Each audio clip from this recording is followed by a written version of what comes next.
How to create new Apple ID on iPhone. Hello guys, this is Atticus and welcome back to another tutorial video.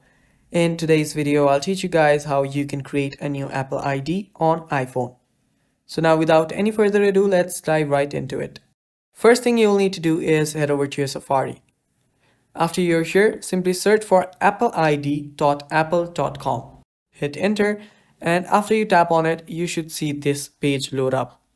Now in this page, what you'll need to do is you'll see this drop down option. Tap on it and you'll see sign in, create your Apple account and FAQ. Tap on create your Apple account. After you tap on create your Apple account, now all you need to do to create it is fill out these forms. So simply type in your name, your last name, your country or region, and your date of birth and your new email. So create an email, and after you do that, all you need to do is verify using a text or a phone call, and then go through the captcha and then tap on continue to create the new account.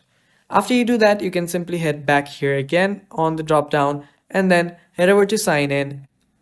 And it's that simple guys, and that is all for the video. Thanks for watching. Stay tuned for more and bye bye. Take care.